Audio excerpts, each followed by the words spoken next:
Hello everyone, my name is Shubham Patil and I am your spoken English trainer. Guys, आज एक concept लेके आया हूँ जो कि है डेयर का. ओके, तो डेयर के मैं आपको बेसिकली 3 यूजेज बताऊँगा. मतलब 3 तरीके से जिसको हम यूज़ कर सकते हैं या फिर जिसको किया जाता है 3 तरीके से यूज़. तो वो तीनों उसके यूजेज मैं आपको आज बताने वाला हूँ. जैसे कि dare as a main verb, उसके बाद dare as a modal verb, और एट द एंड है डेयर एज हाउ डेयर. तो चलिए शुरू करते हैं. सबसे पहले हम देखते हैं dare as a main verb. तो डेयर का मतलब सबसे पहले जान लेते हैं कि डेयर का मतलब होता है साहस करना या हिम्मत करना. इसका स्ट्रक्चर होगा सब्जेक्ट, उसके बाद हेल्पिंग वर्ब, उसके बाद या तो आप डेयर बोलेंगे या डेयर मतलब डेयर टू आप मेंशन करेंगे या फिर डेयर्ड टू मेंशन करेंगे, प्लस वर्ब का पहला फॉर्म और ऑब्जेक्ट. अभी यहाँ पर इम्पोर्टेंट पॉइंट ये है कि हम डेयर को या तो डेयर टू यूज़ कर सकते हैं या फिर डेयर्स टू यूज़ कर सकते हैं. और मतलब आई यू वी दे है तो डेयर टू यूज़ करेंगे, और ही शी इट और एक सिंगुलर नाउन है तो डेयर्स टू यूज़ करेंगे, या तो फिर हम उसे डेयर्ड टू यूज़ करेंगे अगर हमें पास्ट में बात करनी हो तो. मतलब जो चीज़ें हो गई, मतलब मैंने हिम्मत की. लेकिन और उसको हम हैव हैज़ के साथ भी यूज़ कर सकते हैं, ठीक है. लेकिन डेयर का कभी भी डेयरिंग नहीं होगा, ये आपको ध्यान में रखना है. मतलब ऐसा नहीं होगा कि आई एम डेयरिंग. ओके, ऐसा नहीं होगा कि I am dairying.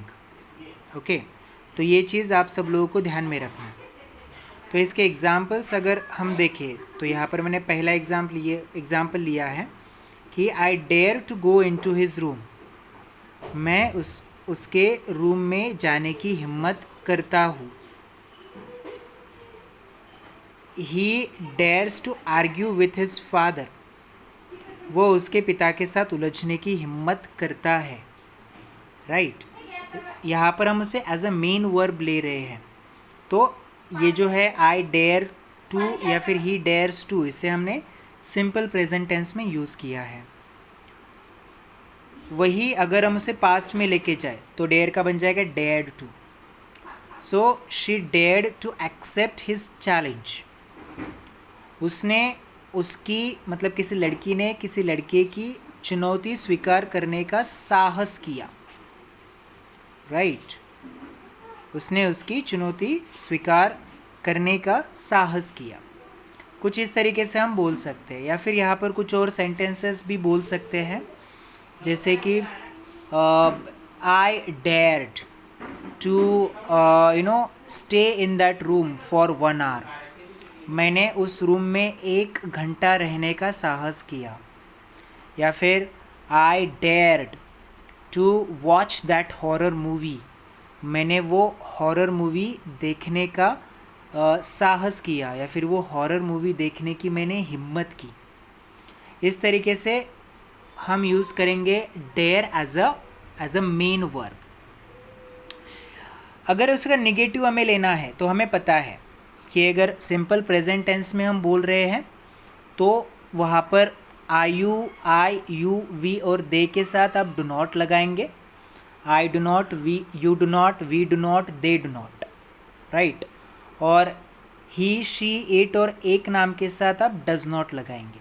He does not, she does not, it does not, एक आध नाम जैसे कि राहुल डज नॉट. और अगर हम पास्ट की बात करें तो हम डिड नॉट लेंगे. ठीक है, तो जैसे कि I do not dare to go in his room. मैं उसके रूम में जाने की हिम्मत नहीं करता हूँ. He does not dare to argue with his father. वो उसके पिता के साथ उलझने की हिम्मत नहीं करता है. She did not dare to accept his challenge. अब ये पास्ट में है, राइट, तो डिड नॉट लिया हमने. उसने उसकी चुनौती स्वीकार करने की हिम्मत नहीं की। ओके, तो उसका नेक्स्ट यूज़ की तरफ बढ़ते हैं। उसका नेक्स्ट यूज़ है dare as a modal verb. तो उसे हम एज अ मॉडल वर्ब कैसे यूज़ कर सकते हैं?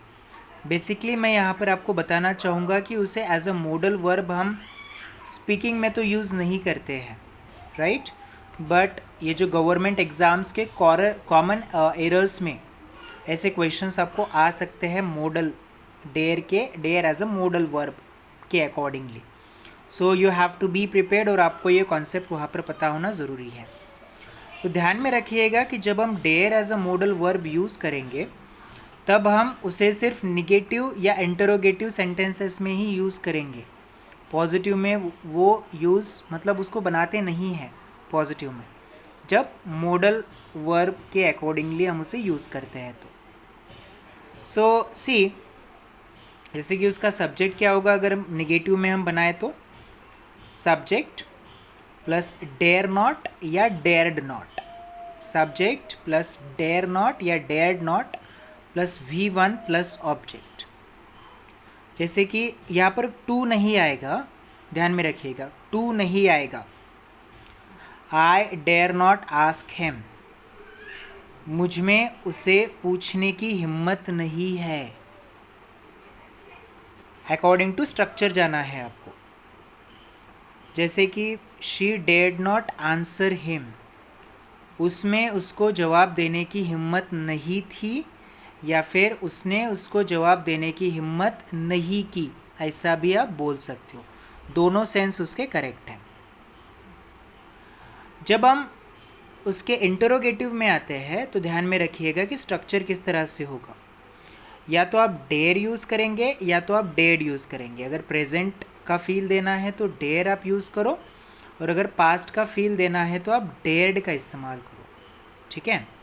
प्लस आप सब्जेक्ट उसके बाद लेना है, उसके बाद वर्ब का पहला फॉर्म लेना है, और आपको ऑब्जेक्ट लेना है एंड क्वेश्चन मार्क। जबकि वो क्वेश्चन है इंटरोगेटिव तो आपको क्वेश्चन मार्क देना है। So dare you ask him a question, to नहीं आएगा, मैं वापस से बता रहा हूँ आपको, टू वहाँ पर नहीं आएगा। Dare you ask him a question, तुम में उसको सवाल पूछने की हिम्मत है। दूसरा हम बता सकते हैं कि डेड यू आंसर हिम, तुमने उसको जवाब देने की हिम्मत की, या फिर मतलब यहाँ पर क्या तुमने उसको जवाब देने की हिम्मत की, और यहाँ पर आएगा कि मतलब उसको अलग एंड से भी हम बोल सकते हैं कि तुम में उसको जवाब देने की हिम्मत, मतलब देने की हिम्मत थी क्या, तुम में उसको जवाब देने की हिम्मत थी, इस तरीके से। सो अगर हम अगले उसके यूज़ की बात करें तो डेयर एज हाउ डेयर, तो इसका जो स्ट्रक्चर होगा वो कुछ इस तरीके से होगा कि हाउ डेयर हम लेंगे, उसके बाद सब्जेक्ट लेंगे प्लस वर्ब का पहला फॉर्म लेंगे प्लस ऑब्जेक्ट लेंगे, और उसके बाद वहाँ पर हम क्वेश्चन मार्क देंगे, ठीक है। तो how dare you use my bike, मतलब तुमने मेरी बाइक यूज़ करने की हिम्मत कैसे की। How dare he order me, उसने मुझे ऑर्डर देने की हिम्मत कैसे की, right. How dare you talk to me, तुमने मुझे मतलब तुमने मुझसे बात करने की हिम्मत कैसे की। तो इस तरीके से हम डेयर का जो है एज अ हाउ डेयर बोल के अकॉर्डिंगली उसके हम उसका यूज़ कर सकते हैं। सो गाइज़, आई होप आपको ये वीडियो समझ में आया, ठीक है। नहीं समझ में आया है तो इसको वापस से एक दो बार आप देखिए ताकि आपको एक आइडिया लग जाएगा। आई नो ये थोड़ा सा डिफ़िकल्ट कॉन्सेप्ट है, ठीक है। आई नो ये थोड़ा सा डिफ़िकल्ट कॉन्सेप्ट है। सो या it will take time to for you to understand it. So thank you very much guys for today.